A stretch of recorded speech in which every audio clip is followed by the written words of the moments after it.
sumber rahmat, selaraskan hatiku, menyanyikan kasih selamat yang tak kunjung berhenti. Ajar aku madahinya di balai surgamu. Aku puji gunung kokoh, gunung pengasihanmu. Hingga kini ku selamat dengan kuat yang kau beri. Ku harapkan akan dapat sampai di negeri seri.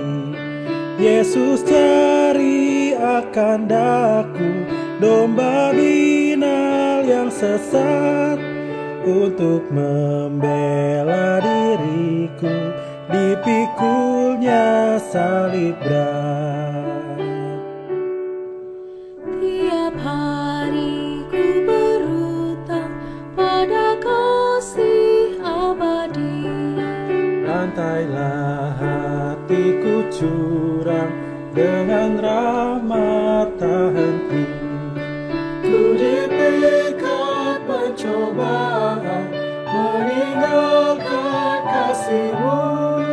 Inilah hatiku Tuhan, meteraikan bagimu.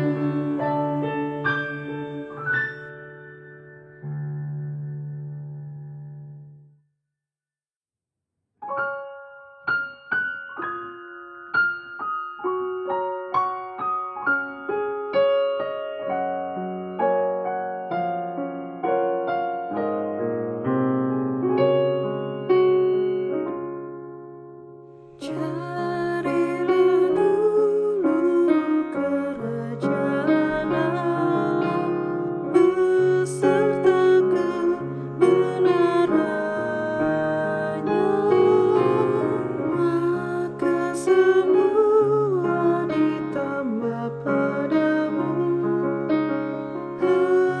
Haleluya, haleluya.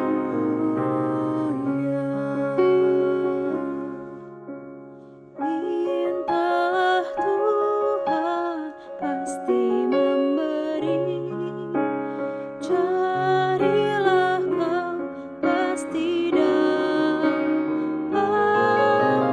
Pintu dibukanya bila kau ketuk. Haleluya, haleluya. Bukan makanan saja kau perlu, paling perlu firman Allah yang merupakan jaminan hidupmu. Haleluya, haleluya.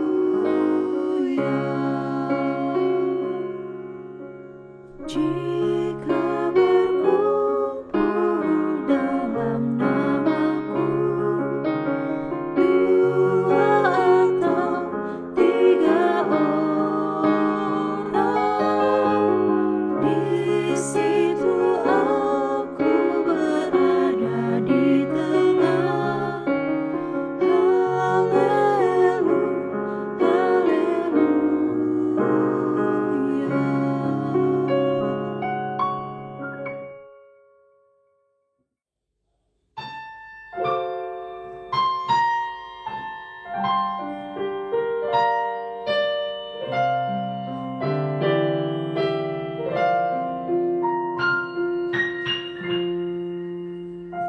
Ya Yesus, ku berjanji setia padamu. Ku pinta kau selalu dekat, ya Tuhanku. Di kaca pergumulan, jalanku tak sesat.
dan aku pun berjanji setia padamu. Berikanlah karunia mengikutmu teguh.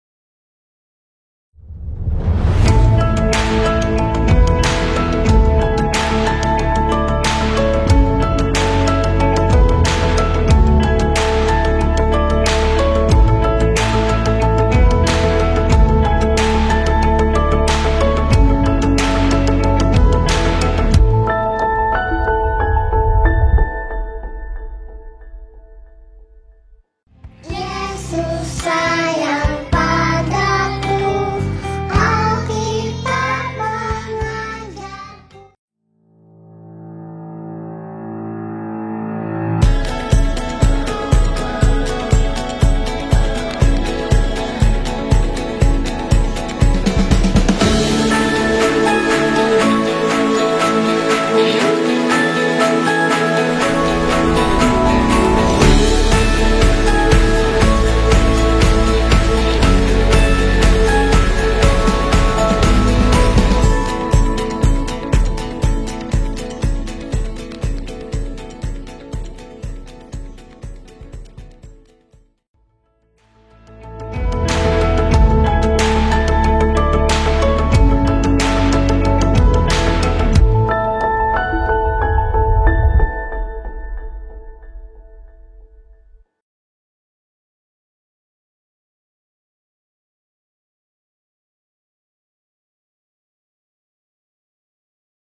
Selamat pagi Bapak Ibu, Saudara-saudari dikasih Tuhan Yesus. Puji syukur kita boleh kembali bertemu di dalam ibadah online GKI Perumnas. Ibadah kita pada minggu pagi hari ini tanggal 24 Januari 2021 akan dilayankan oleh Penatua Irving Gultom. Majelis Jemaat mengucapkan terima kasih atas pelayanannya. Tuhan Yesus memberkati. Berita duka. Telah dipanggil pulang ke rumah Bapa di sorga, Bapak Yo Cheng Eng, mertua dari Penatua Winoto. Pada hari Selasa, tanggal 19 Januari 2021. Majelis Jemaat beserta Jemaat GKI Perumnas mengucapkan turut berduka cita. Kiranya Tuhan menghiburkan seluruh anggota keluarga yang ditinggalkan. Demikian warta lisan yang dapat saya sampaikan minggu pagi hari ini. Dan untuk warta selengkapnya Bapak Ibu bisa melihatnya pada warta digital. Marilah kita bersama-sama mempersiapkan diri kita, hati kita, pikiran kita untuk mulai masuk dalam ibadah. Mari kita bersatu teduh sejenak.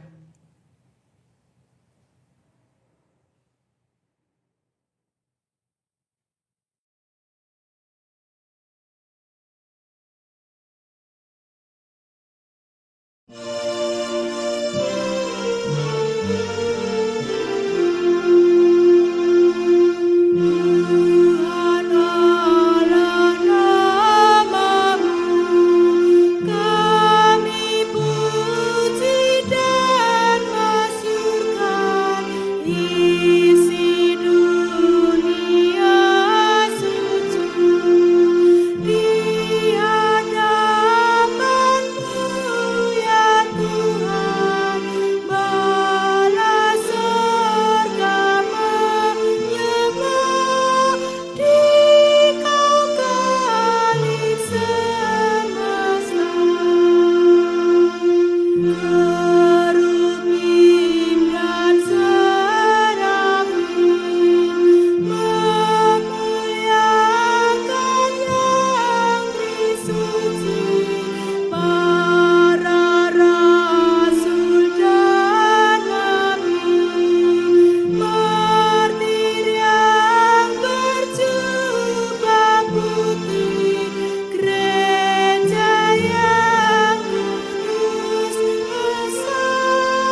Umat Tuhan, marilah kita mendasari ibadah kita pada hari ini dengan pernyataan bersama bahwa pertolongan kita dalam nama Bapa, Anak, dan Roh Kudus.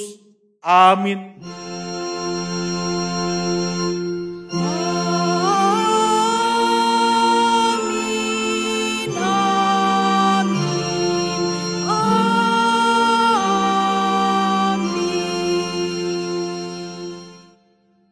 Tuhan beserta saudara.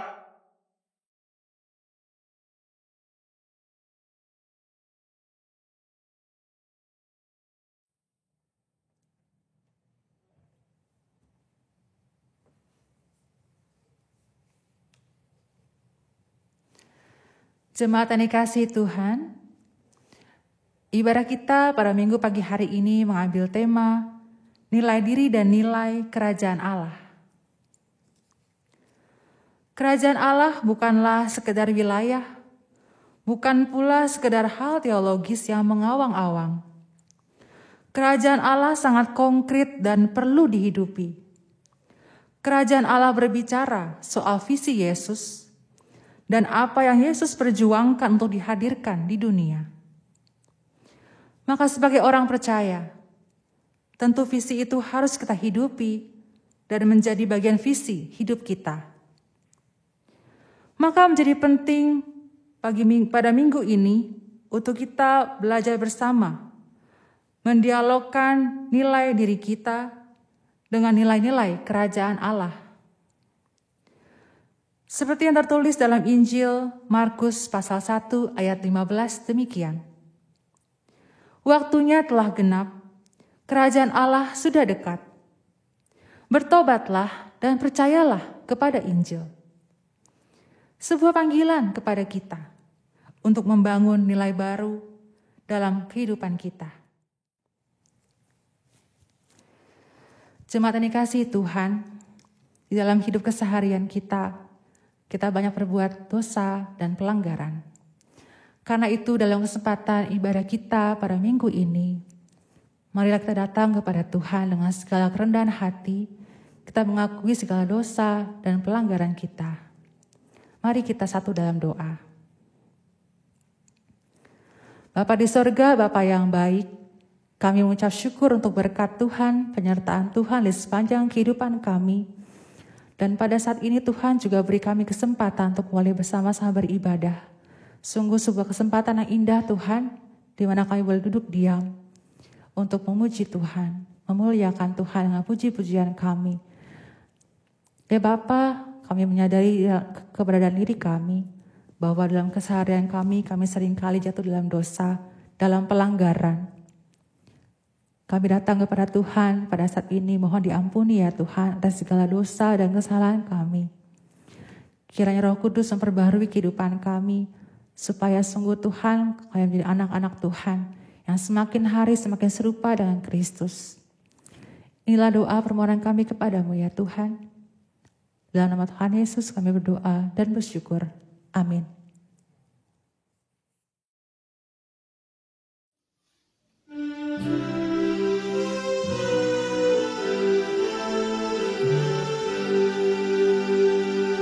Ya Yesus, tebuslah segenap dosaku. Ku rindu Kau tinggal terus di hatiku. Enyalah berhala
kepada setiap kita yang dengan rela hati mau berbalik arah dan hidup dalam terang Allah.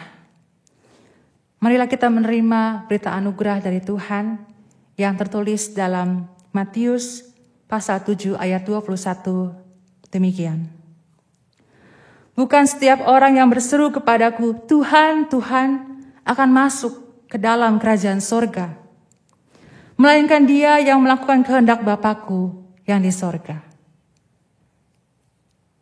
Demikianlah berita anugerah dari Tuhan.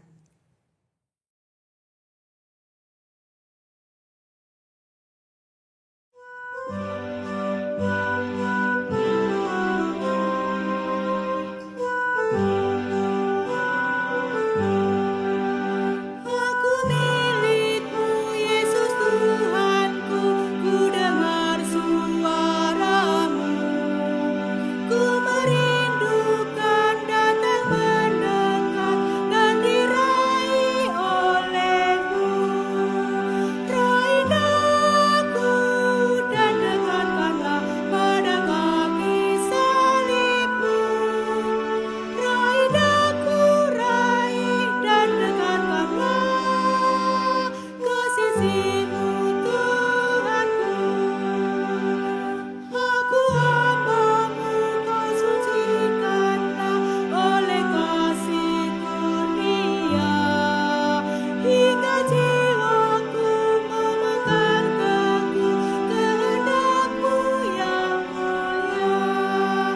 Raih daku dan dekatkanlah pada kaki salibmu. Raih daku, raih dan dekatkanlah ke sisimu Tuhanku. Sungguh indahnya walau sejenak besertamu Allahku. Dalam doaku sungguh akrabnya bersekutu denganmu. Raih daku dan dekatkanlah pada kaki salibmu. Raih daku, raih dan dekatkanlah ke sisimu Tuhanku. Dalam dunia tak seutuhnya ku pahami kasih-Mu. Sukacita pun barulah lengkap bila ku di rumah-Mu. Raih daku dan dekatkanlah pada kaki salibmu. Raih daku, raih dan dekatkanlah ke sisimu Tuhanku. Umat Tuhan, mari kita siapkan hati kita menyambut firman Tuhan. Mari kita berdoa. Ialah Tuhan kami, inilah kami ya Tuhan anak-anak-Mu, yang rindu dipandu oleh visi Tuhan. Tuhan, pimpin kami, pimpin tiap-tiap kami, agar nilai hidup kami seturut dan sekehendak kerajaan Allah saja. Dan kalau ya Tuhan, pada hari ini kami bersama-sama akan belajar firman Tuhan, urapi kami ya Tuhan dengan kuasa Roh Kudus-Mu, agar tiap-tiap kami dapat mengerti apa yang Tuhan mau firmankan kepada kami. Terkhusus ya Bapa, untuk hamba-Mu di sini, jadi percayakan untuk mewartakan firman Tuhan. Urapi mulut dan bibir hamba, agar apa hamba katakan seturut dan sekehendak Tuhan saja. Inilah doa kami. Dalam nama Kristus Yesus, Sang Firman yang hidup, kami berdoa dan mengucap syukur. Amin.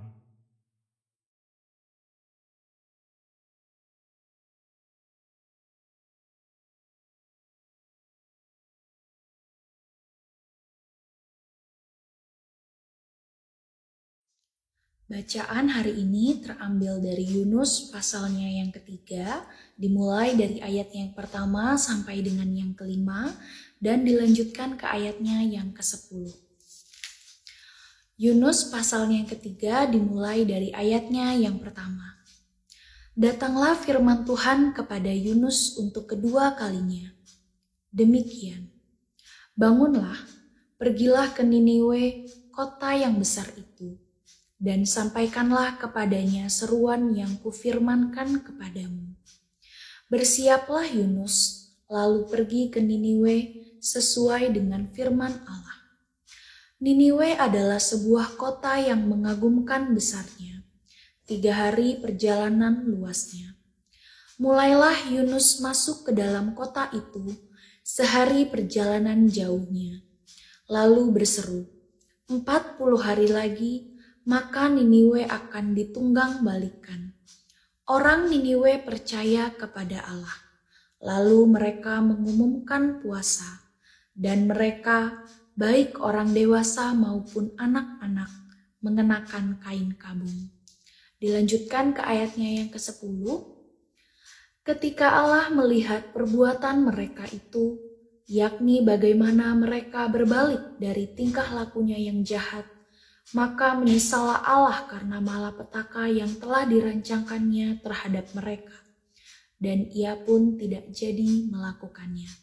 Demikianlah sabda Tuhan.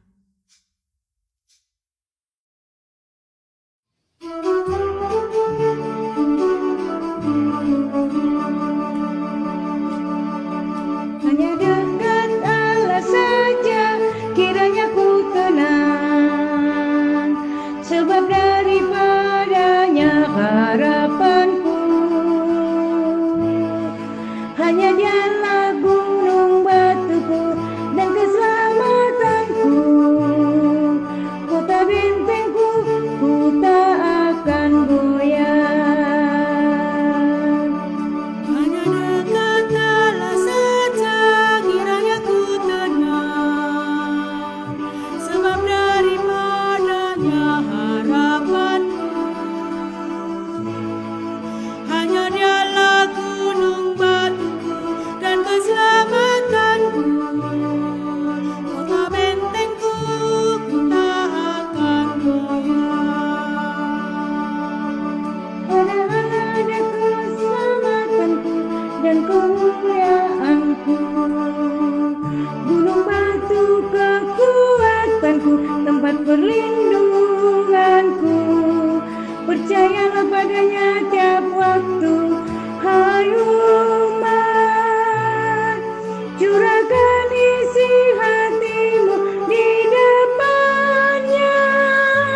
Allah itu tempat perlindungan kita.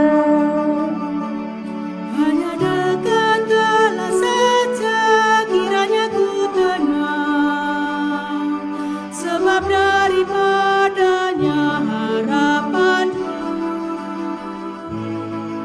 Hanya Dialah gunung batuku dan keselamatanku, kota bentengku, ku tak akan goyah. Hanya angin sajalah orang-orang yang hina, suatu dusta sajalah orang-orang yang mulia. Pada neraca mereka naik ke atas, mereka semua lebih ringan dari angin. Janganlah percaya kepada mereka.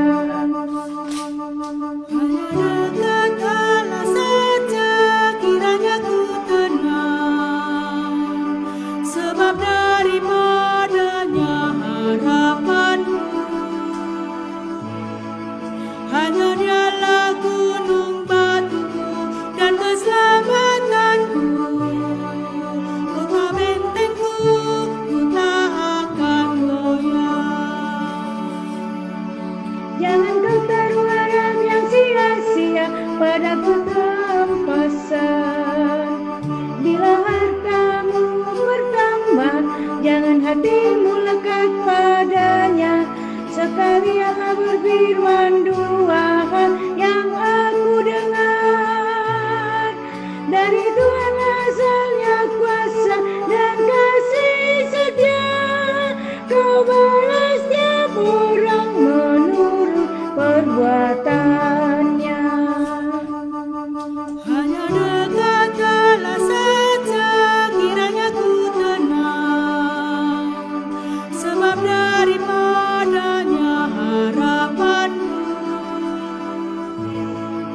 hanya Dialah gunung batuku dan keselamatanku, kota bentengku, ku tak akan goyah.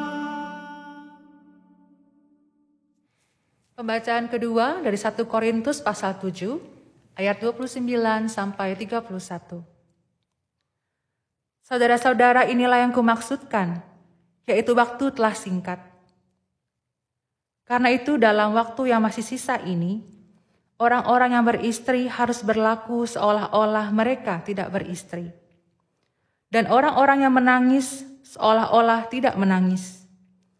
Dan orang-orang yang bergembira seolah-olah tidak bergembira. Dan orang-orang yang membeli seolah-olah tidak memiliki apa yang mereka beli.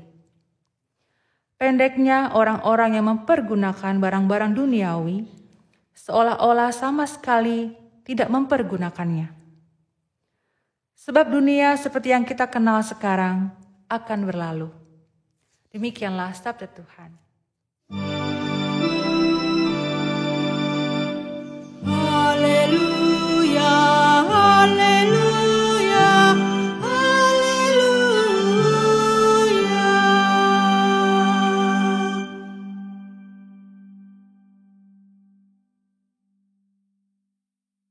Umat Tuhan, bacaan Injil kita terambil dari Injil Tuhan kita Yesus Kristus menurut Markus.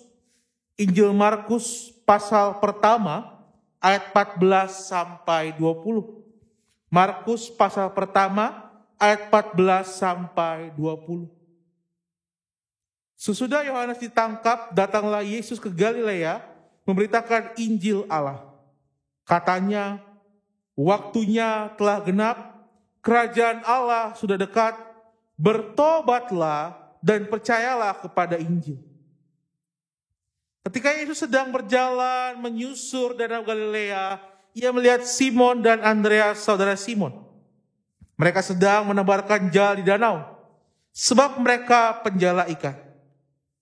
Yesus berkata kepada mereka, "Mari ikutlah aku, dan kamu akan kujadikan penjala manusia." Lalu mereka pun segera meninggalkan jalan dan mengikuti dia. Dan setelah Yesus meneruskan perjalanannya sedikit lagi, dilihatnya Yakobus anak Zebedeus dan Yohanes saudaranya sedang membereskan jala di dalam perahu.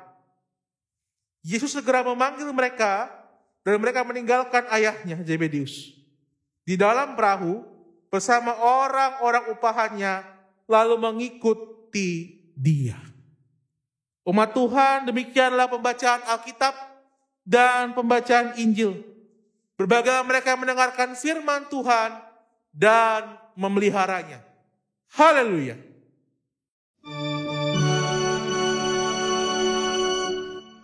Haleluya, haleluya, haleluya.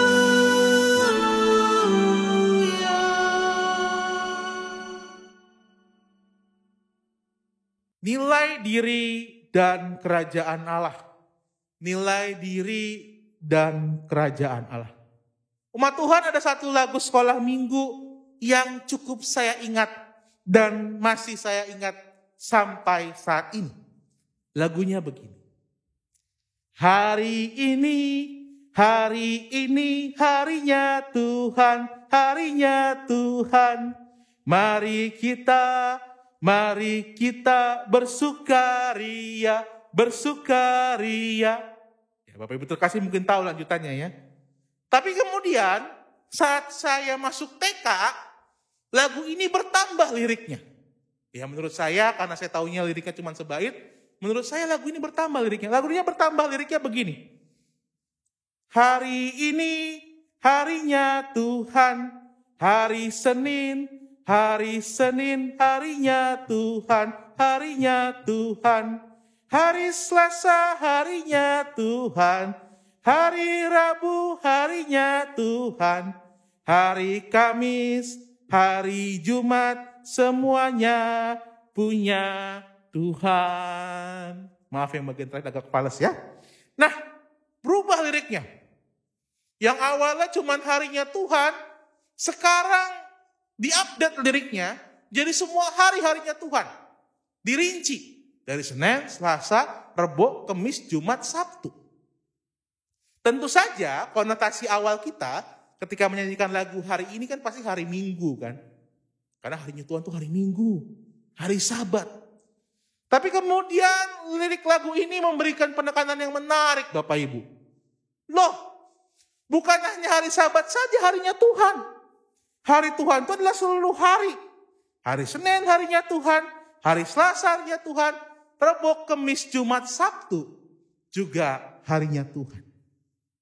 Umat Tuhan, hal ini sederhana, tapi bermakna sangat dalam.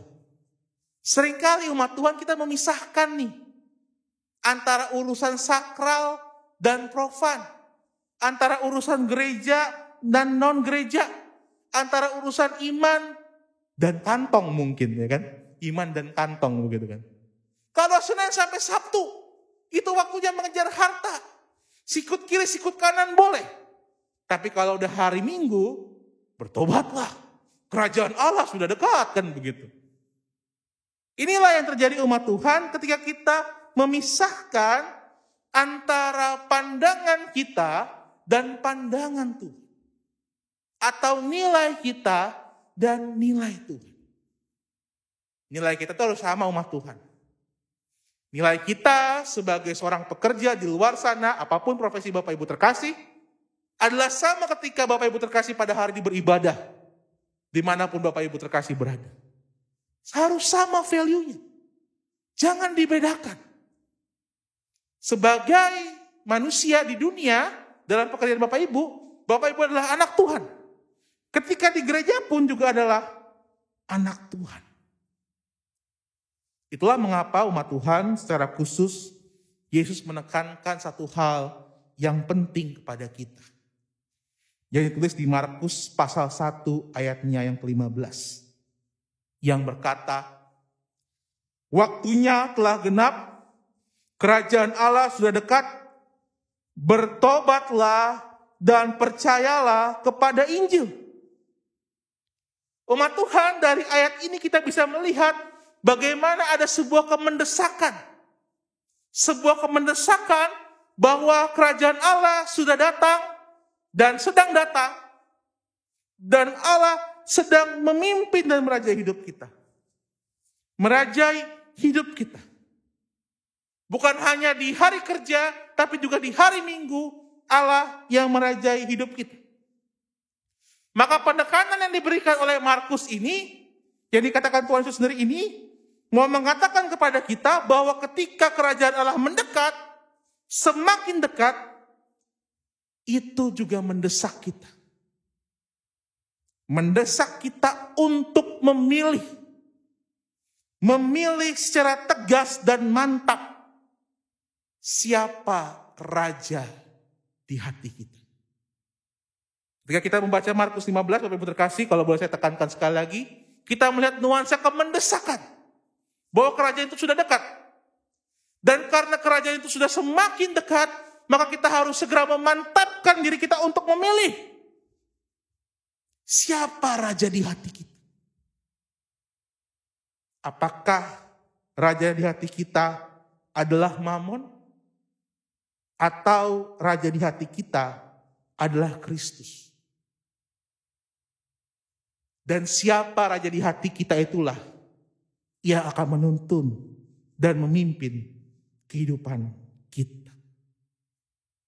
Umat Tuhan, hal itu menjadi penting.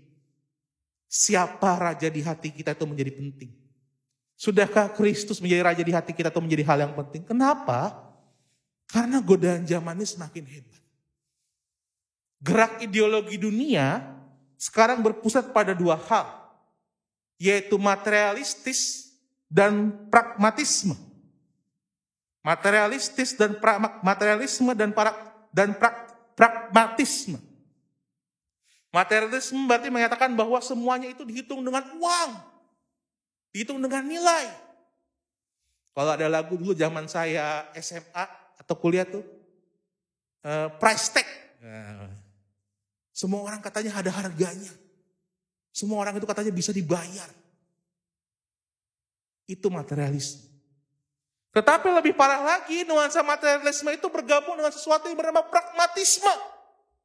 Yang kalau boleh sederhanakan itu bicara soal ya hal-hal yang pragmatis. Hal-hal yang gampang. Hal-hal yang mudah. Kita semua ingin kaya atau ingin enak dengan cara yang mudah. Bahkan atas nama kemudahan itu kita menghalalkan segala cara. Sikut kiri, sikut kanan. Tusuk kiri, tusuk kanan. Bapak Ibu terkasih, menyeramkan ya ketika dua ideologi ini bergabung ya. Yang satu matre, yang satu pragmatis. Kalau digabung Bapak Ibu, waduh. Itu sudah menjadi mamon terbesar menurut saya. Dan itu kan yang terjadi dalam kondisi kehidupan kita kan. Ketika kita melihat begitu banyak koruptor yang dengan santai dan sambil tersenyum berkata, saya tidak salah. Padahal dia menilep uang negara puluhan miliar. Pragmatis dan materialistis. Itu nilai kita. Kalau boleh berbagi cerita Bapak Ibu terkasih, saya teringat ada sebuah kisah begini. Waktu saya di Bogor. Jadi saya sedang duduk di sebuah kafe, warung kopi lah begitu kan.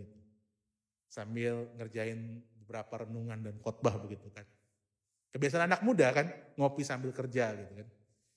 Tiba-tiba ketika saya lagi asik kerja itu, ada segerombolan cewek-cewek datang.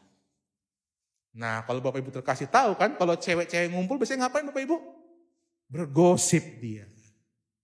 Ya kan, bergosip dan begitu rame.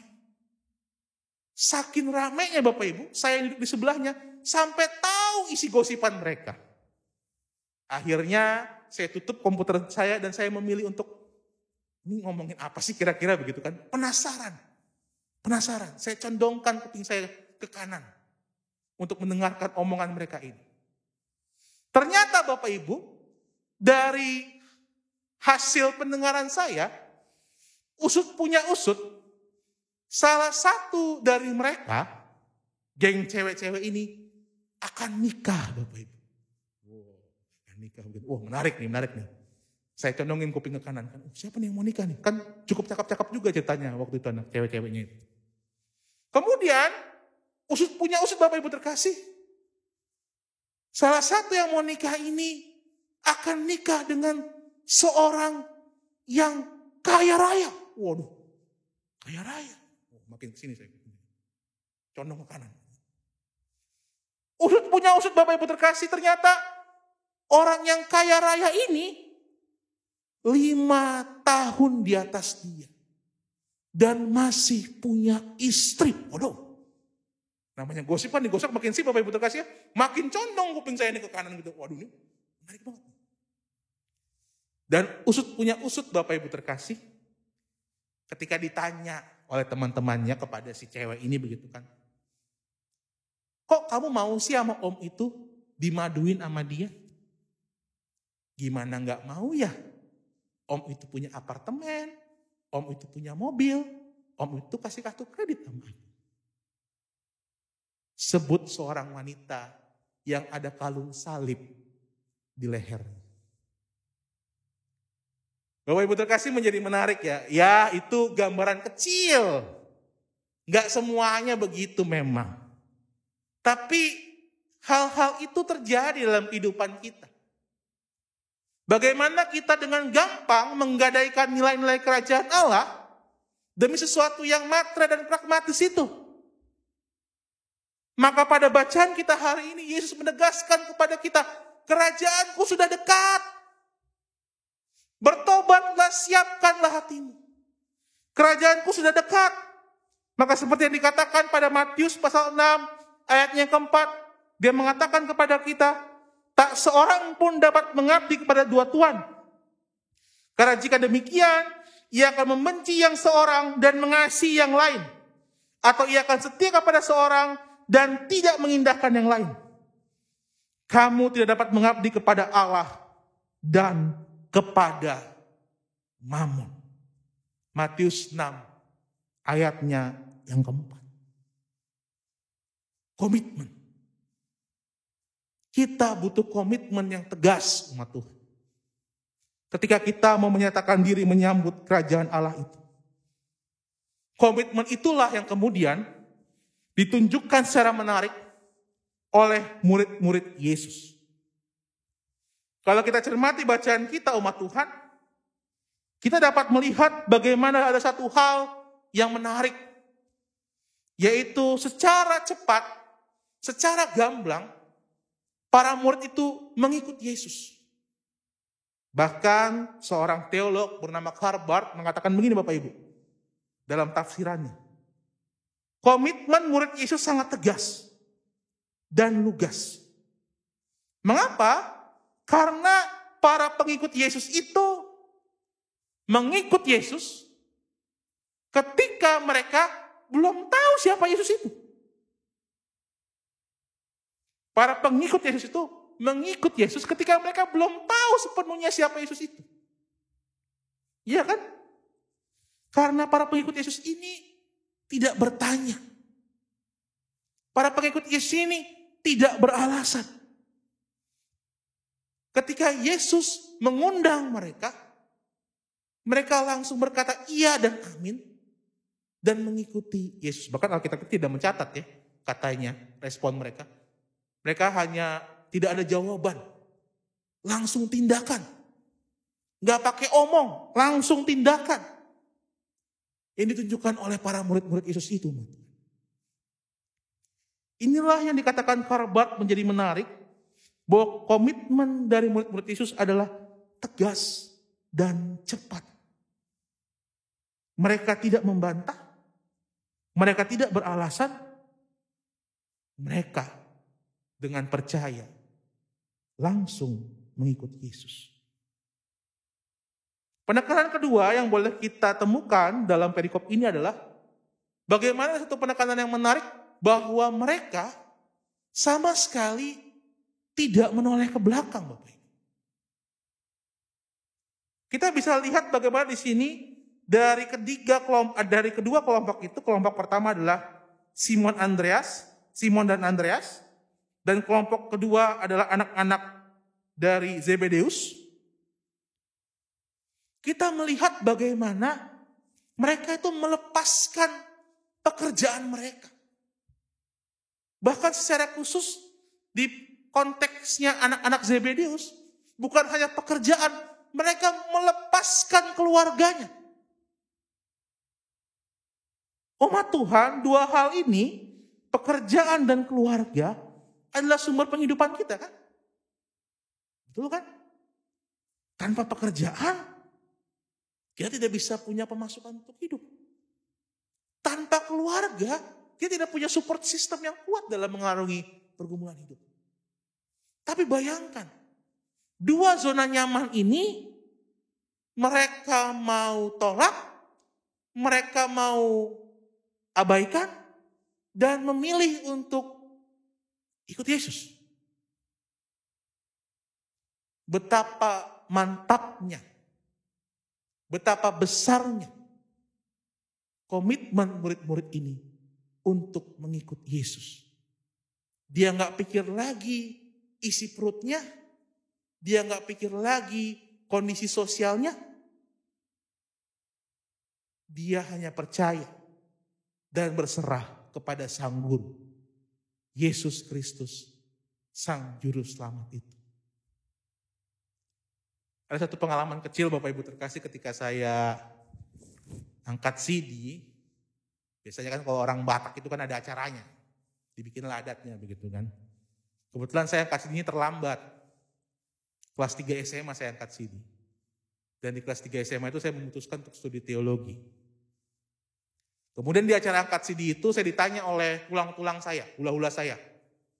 Om dari Mama. Jadi si Irving ini mau kemana? Beres setelah lulus SMA. Saya bilang saya mau studi teologi. Wah langsung semua tulang-tulang saya itu kaget. Bisik-bisik di belakang. Yakin kamu mau studi teologi? Iya tulang, yakin. Mereka bisik-bisik, mereka ribut. Sampai akhirnya satu orang tulang saya mengatakan begini kepada komunitas itu, gitu kan, dalam acara itu. dia marahin mama saya. Butet, emang kamu gak punya duit sampai si Irving harus sekolah teologi? Sekarang kau ngomong Ving sama tulang, kau mau sekolah di mana? Aku yang bayarin. Waduh. Kalimatnya menarik Bapak Ibu kalau saya boleh tafsir begitu kan. Kau mau sekolah di mana? Gak ditanya lagi jurusannya apa, kan begitu. Mau sekolah di mana, negara mana juga bebas, kata dia begitu. Dalam hati kecil saya ada dua hal. Yang pertama adalah, kok matre sekali tulang saya ini. Yang kedua adalah, memang dia sayang kepada saya. Artinya dia tahu bagaimana susahnya sebagai anak pendeta itu. Dan dia gak mau berenya juga hidup susah seperti dirinya. Tapi kemudian entah dari mana saya menjawab enggak. Dan kemudian akhirnya saya sampai di sini kan begitu kan proses calon pendeta begitu. Tapi dalam refleksi perjalanan saya itu saya mengatakan begini Bapak Ibu kasih, ya memang ternyata ada sebuah pengorbanan dan harga yang harus dibayar dari komitmen itu. Ya pernah juga sih di momen-momen waktu berat-beratnya studi teologi kan ngebayang gitu kan. Kalau gue iyain omongan tulang gue gitu kan, mungkin gue lagi studi politik kah di Amerika gitu kan. Atau ambil filsafat di mana begitu. Tapi ternyata jalur ini yang Tuhan berikan.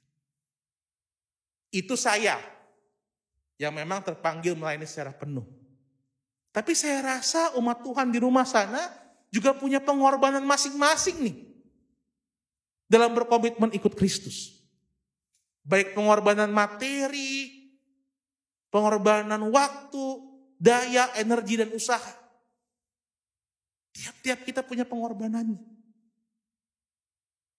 Tapi permasalahannya adalah, dan yang harus kita tanamkan dalam hati kita, apakah setiap pengorbanan yang kita lakukan itu tidak membuat kita perhitungan dan akhirnya menyerah mengikut Kristus. Saya tahu COVID-19 ini memukul kita semua. Dan membuat salib itu semakin berat. Pertanyaannya adalah ketika salib itu semakin berat, mampukah kita bertahan dan percaya kepadanya? Mampukah nilai kita tetap untuk berfokus pada kerajaan Allah itu? Bukan keinginan daging kita. Bukan keselamatan kita pribadi. Penekanan yang ketiga, Bapak Ibu terkasih, selanjutnya dari perikop ini adalah bagaimana kemudian ada sebuah transformasi. Tadi kita bicara soal kerajaan Allah yang sudah dekat, komitmen yang tegas. Yang kedua kita bicara soal harga dari komitmen itu, ada harga yang harus dibayar oleh para murid. Kehilangan pekerjaan, kehilangan keluarga, begitu kan? Harga dari komitmen. Dan yang ketiga adalah ketika kita mau menghidupi komitmen itu, membayar harga atas komitmen itu, ada transformasi yang terjadi. Secara khusus transformasi ini adalah bagaimana si penjala ikan kemudian menjadi si penjala manusia. Panggilan transformasi ini Bapak Ibu terkasih harus dilihat dalam dua hal. Yang pertama adalah yang mengubahkan adalah Allah. Yang memampukan adalah Allah. Seperti yang saya ucapkan yang menjadi ayat favorit saya, 1 Yohanes 1, Injil Yohanes pasal 1 ayat 12. Ada kuasa dalam namanya. Ada kuasa dalam nama Kristus. Maka sumber kuasa itu adalah Allah. Dan kuasa Allah itulah yang mentransformasi kita. Tapi penekanan kedua yang tak kalah penting adalah setiap orang yang mau bertransformasi dari penjala manusia, dari penjala ikan menjadi penjala manusia, haruslah mereka yang mau berjuang dan berubah dan siap atas perubahan itu.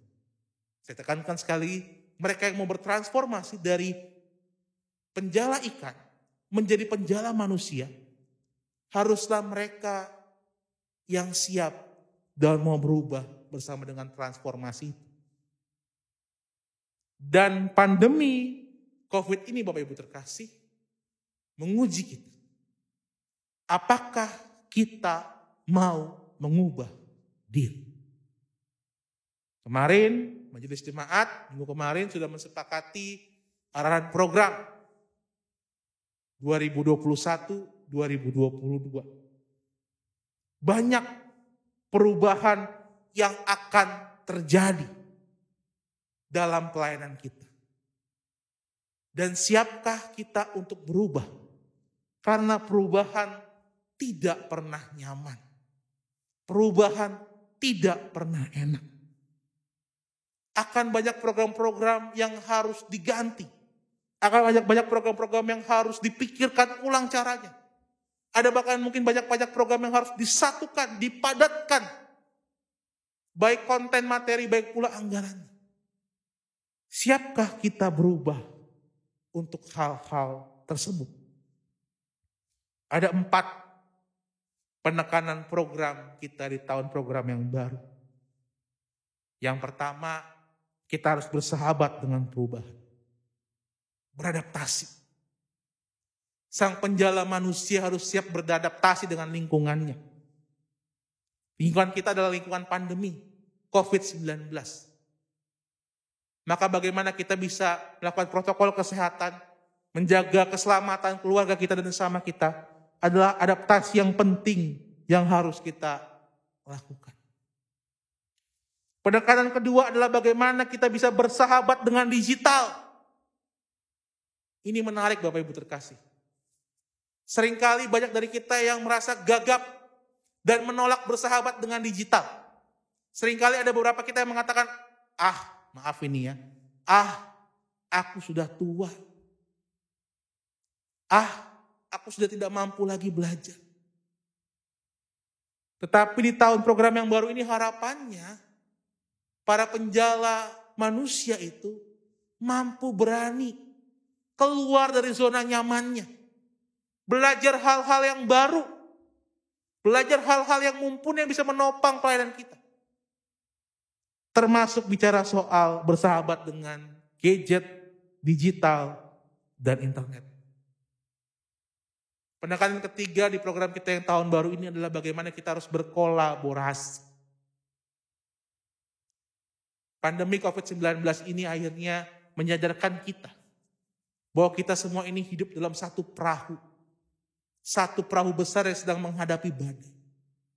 Kita tidak bisa selamat sendiri. Kita harus berkolaborasi. Kita harus bersekutu. Kita harus bersatu.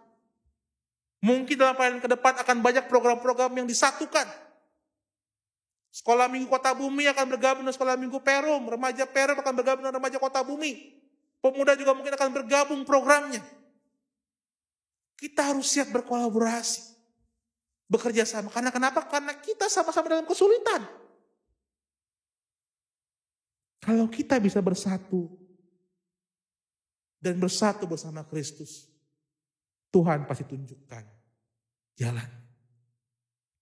Penekanan keempat adalah kita kembali kepada back to the course. Inti-inti pelayanan kita. 3 hal yang menjadi inti pelayanan itu. Peribadatan, persekutuan, dan pelayanan.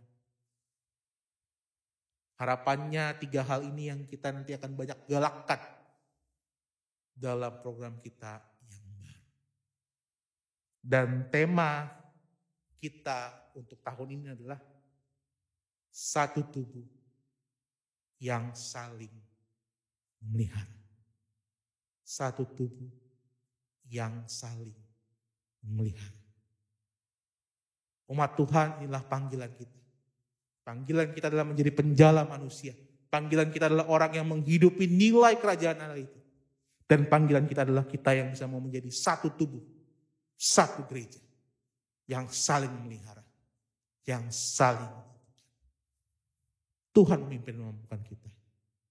Amin.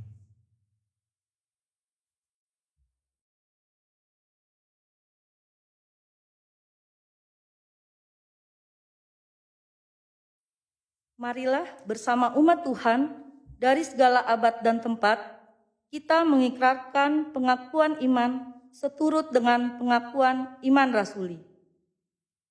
Aku percaya kepada Allah, Bapa yang Maha Kuasa, Khalik langit dan bumi, dan kepada Yesus Kristus, anaknya yang tunggal Tuhan kita, yang dikandung dari Roh Kudus, lahir dari anak darah Maria, yang menderita sengsara di bawah pemerintahan Pontius Pilatus, disalibkan, mati dan dikuburkan, turun ke dalam kerajaan maut. Pada hari yang ketiga, bangkit pula dari antara orang mati, naik ke surga, duduk di sebelah kanan Allah, Bapa yang Maha Kuasa. Dan dari sana ia akan datang untuk menghakimi orang yang hidup dan yang mati. Aku percaya kepada Roh Kudus, gereja yang kudus dan am, persekutuan orang kudus, pengampunan dosa, kebangkitan orang mati, dan hidup yang kekal. Amin.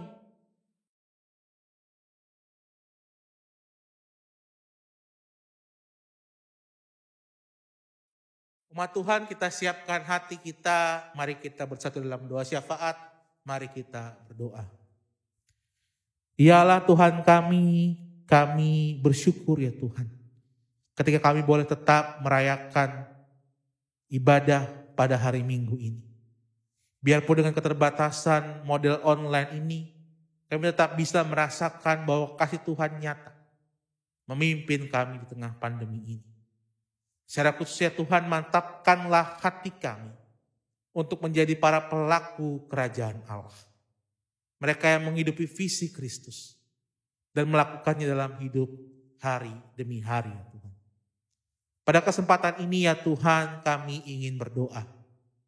Berdoa untuk rekan-rekan kami yang mungkin tengah bergumul. Kami berdoa ya Bapa, bagi mereka yang mungkin tengah bergumul dalam pembelajaran jarak jauhnya ataupun perkuliahannya.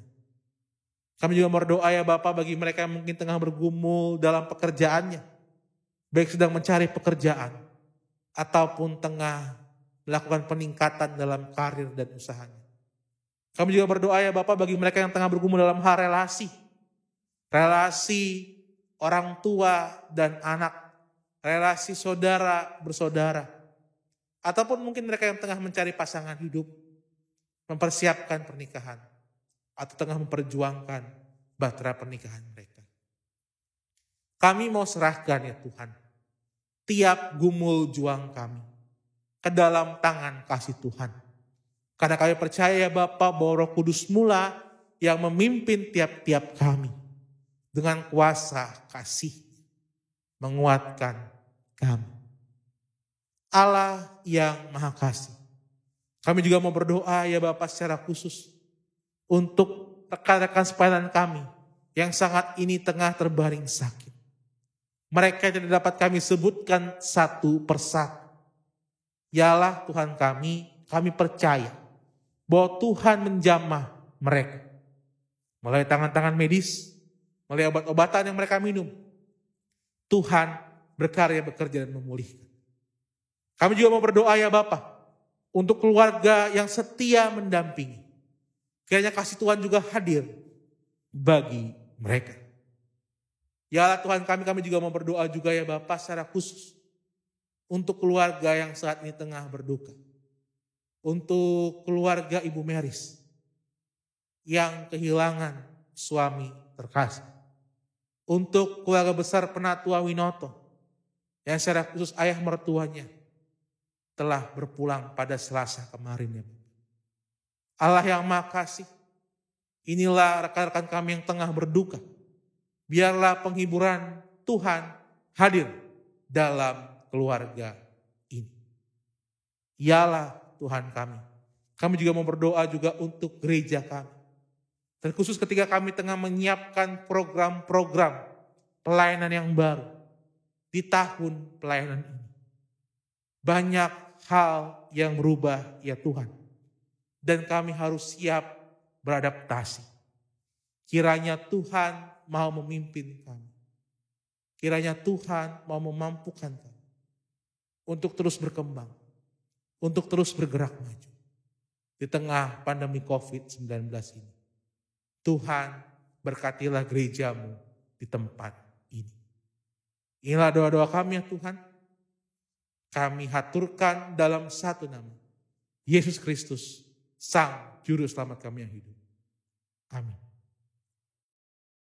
Jemaat yang dikasihi Tuhan, kini tiba saatnya bagi kita untuk memberikan persembahan. Persembahan dapat diberikan melalui transfer ke rekening yang tertera pada layar atau melalui amplop yang sudah disediakan oleh gereja dan dimasukkan ke dalam kotak persembahan yang tersedia di gereja. Nats yang mendasari persembahan kita terambil dari 2 Korintus 9 ayat 7. Hendaklah masing-masing memberikan menurut kerelaan hatinya, jangan dengan sedih hati atau karena paksaan, sebab Allah mengasihi orang yang memberi dengan sukacita.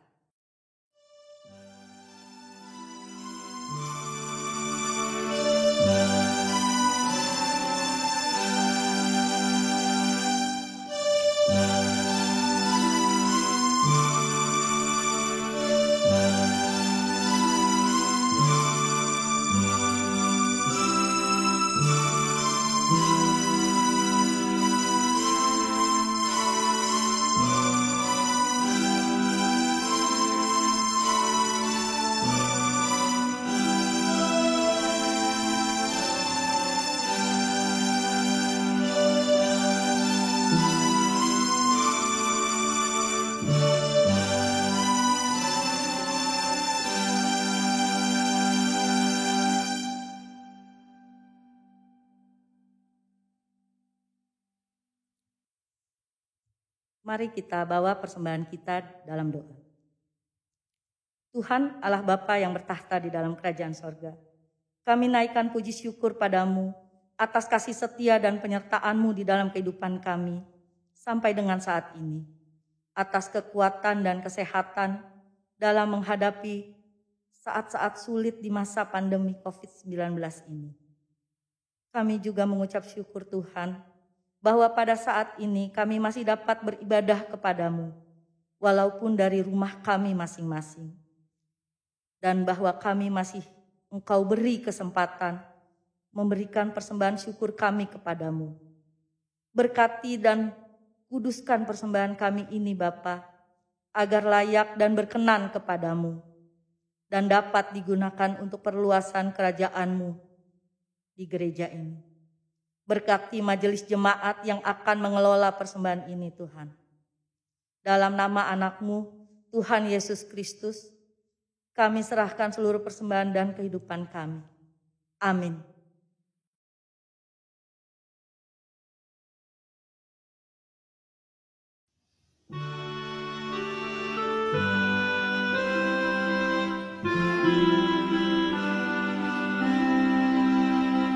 Makin serupa Yesus Tuhanku, inilah sungguh kerinduan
umat Tuhan, arahkanlah hatimu kepada Tuhan.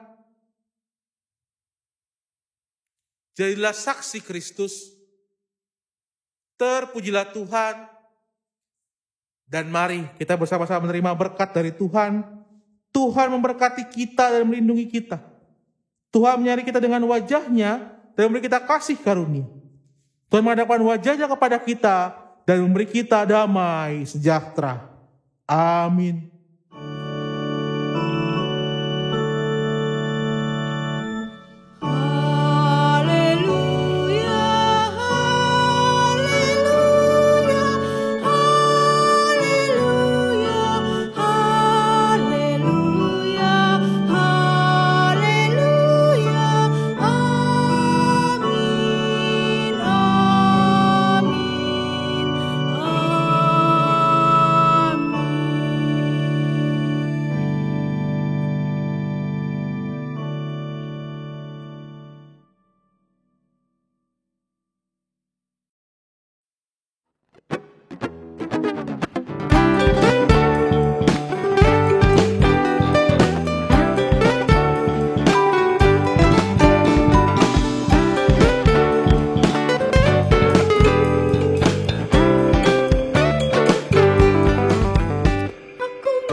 Dalam dunia tak seutuhnya ku pahami kasih